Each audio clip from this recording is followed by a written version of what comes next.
All right, so guys, what do you have going on in your life you want to share with Bert Show? Maybe you're a little confused on a situation, can't figure it out yourself. Look, we got listeners all over the country that are willing to help you out. And in this case here, we got an email where she's torn on who to pick to be her maid of honor. Should it be her childhood friend versus her high school bestie? Okay, Mo's got the email. Hey, Bert Show. I hope y'all are having a wonderful day. And I was hoping to have the women on the show help me with my potential predicament. My name is Jordan, and I'm a 31-year-old woman who just got engaged to the man of my dreams, Ryan, also 30. Congratulations! We got to work on the clap. Over the weekend, we are each other's first with everything. I'm very much over the moon that he wants to spend the rest of his life with me. Now on to my predicament. Even though we haven't started planning the wedding yet, I already know what group of women I want to stand next to me.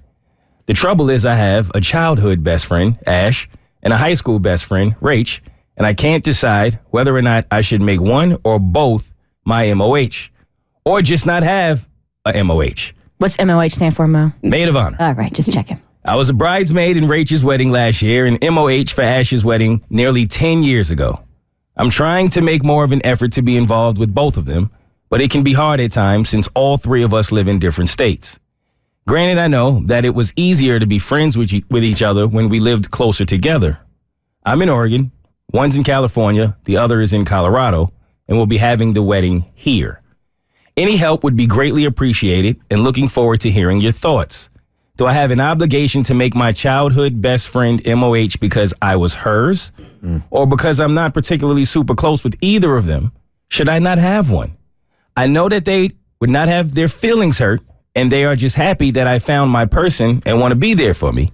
Thanks so much. Okay, so she's admitting that this is a woman-made problem here. She thinks both even would probably be okay with it. So she is making this problem. She knows that. She is. Okay. But here's the thing. I really don't think there's a problem because it's your wedding. You can do whatever you want. If you are so torn. Right, come on. No, listen to me. If you are so torn, have two maid of honors. There's nothing wrong with that whatsoever. And if one's married and one's not, well, you can have a matron of honor and a maid of honor, or just have two maids of honor.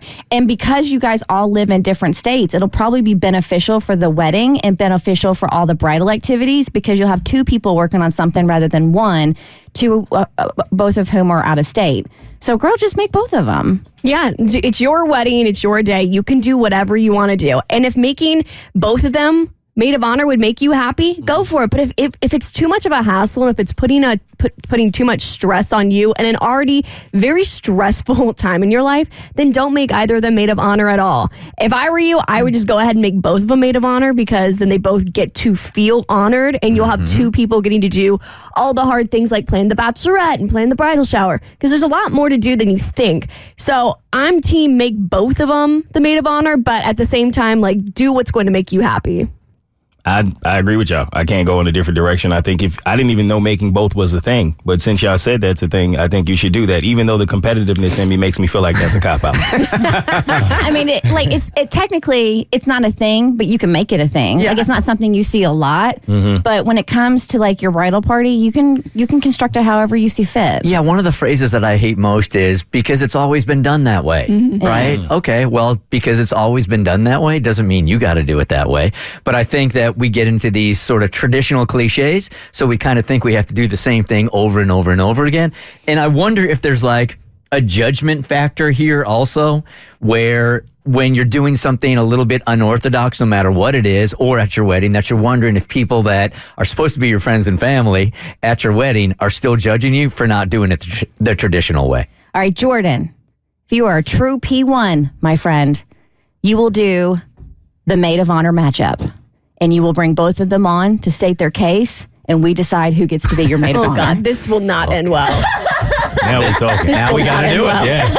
I'm here for this. So you are suggesting we get all three in studio. Well, we can. She's in Oregon, but we can try. Okay, so or she records something to make her pitch. To be the maid of honor. Yeah, so we have Jordan reach out to, Ash and Rach. Okay. And then they make their pitches of who they think would be, why they deserve to be earn the maid of honor title. This works for us really well. I'm dig not it. sure it's going to work well for their relationship, but I love where your head's at. Aren't we trying to build these friendships up and make them feel honored? I feel like they're just gonna. I feel like they're gonna split up after Abby, this. have you not realized what show you have joined? Yes. Yeah, I mean, I guess.